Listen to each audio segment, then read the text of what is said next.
ককপিটে একটি অস্বাভাবিক reading notice করেন। কিছু সময় পরে একটি এররও শো করা শুরু করে।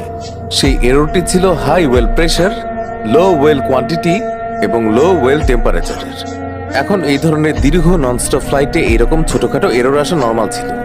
এমন পরিস্থিতিতে পাইলটরা নিজেরাই বা ক্রু মেম্বারের সাহায্যে ককপিটে বসে থেকেই সেগুলো ঠিক করে দিতেন। কিন্তু এয়ার ট্রান্সট এয়ারলাইনের এই ফ্লাইটে যে এররটি দেখা যাচ্ছিল তা স্বাভাবিক ছিল না। ক্যাপ্টেন এবং ফার্স্ট অফিসার উভয়েরই এয়ারবাস A330-র ভরপুর অভিজ্ঞতা ছিল, কিন্তু তারা তাদের পুরো ক্যারিয়ারে এমন এরর আগে কখনো দেখেননি, যার কারণে তারা দুজনেই কনফিউজড হয়ে গিয়েছিলেন যে এই এররটি আসলে কিসের ছিল। কোনো রকম উপায় না দেখে তারা ফ্লাইট ম্যানুয়াল খুলে এই এররটি সম্পর্কে জানার চেষ্টা করে, কিন্তু ফ্লাইট ম্যানুয়ালেও এই বিষয়ে কোনো তথ্য ছিল না। এখন যদি পাইলটরা চাইতেন তাহলে এই এররটি ইগনোরও করতে পারতেন, কিন্তু এটা স্পষ্ট যে কোনো পাইলট যাত্রী ভর্তি ফ্লাইট নিয়ে সমুদ্রের মাঝখানে কোনো রকম ঝুঁকি নিতে চাইবেন না, যার কারণে ক্যাপ্টেন পিসে এই এররটি সম্পর্কে জানতে এয়ার ট্রান্সটের মেইনটেনেন্স কন্ট্রোল সেন্টারের সঙ্গে যোগাযোগ করেন। কিন্তু আশ্চর্যের বিষয় ছিল প্লেনের মেইনটেনেন্স টিমও এই এররটি সম্পর্কে কিছুই জানত না। তবে মেইনটেনেন্স টিম পাইলটদের পরামর্শ অবশ্যই দিয়েছিল যে তারা যেন লাগাতার ওই এররটির উপর নজর রাখেন আর যত দ্রুত সম্ভব তারা ওই এররটি সম্পর্কে জানার চেষ্টা করবেন। এরপর অনেক সময় পেরিয়ে যায় এবং পাইলটরাও এখন এটা বিশ্বাস করে রিল্যাক্স হয়ে যান যে এই এররটি হয়তো কোনো ফল্টি সেন্সরের কারণে এসেছে, যা খুবই স্বাভাবিক ছিল।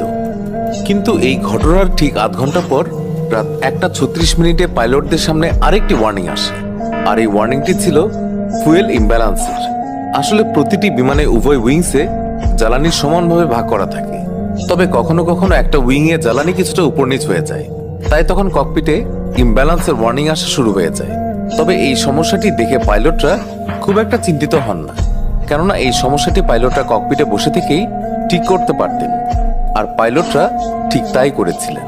প্লেনের রাইট উইংয়ে ফিউয়েল কম ছিল, তাই তারা লেফট উইং থেকে রাইট উইংয়ে ফিউয়েল ট্রান্সফার করে এবং কোনোভাবে তারা এই সমস্যাটিকে দূর করে। কিন্তু তারা জানতেন না যে ফিউয়েল ট্রান্সফার করতে গিয়ে তারা এমন কিছু করে ফেলেছে যা তাদের জন্য একটা বড় বিপদ ডেকে আনতে চলেছিল। এই ফিউয়েল ট্রান্সফারের পর তো এমন একটা সমস্যা শুরু হয় যা পাইলটদের হতভম্ব করে দেয়। আসলে ফিউয়েল ট্রান্সফারের পর প্লেনের 2 নম্বর ইঞ্জিনে ওয়েল টেম্পারেচার কমতে শুরু করে আর ওয়েল প্রেশার বাড়তে শুরু করে। পাইলটরা এখন বিষয়টির গুরুত্ব বুঝতে পেরে একটু সিরিয়াস হয়ে যান, কেননা প্লেনটি তখন আটলান্টিক মহাসাগরের ঠিক মাঝখানে ছিল আর দূর দূরান্ত পর্যন্ত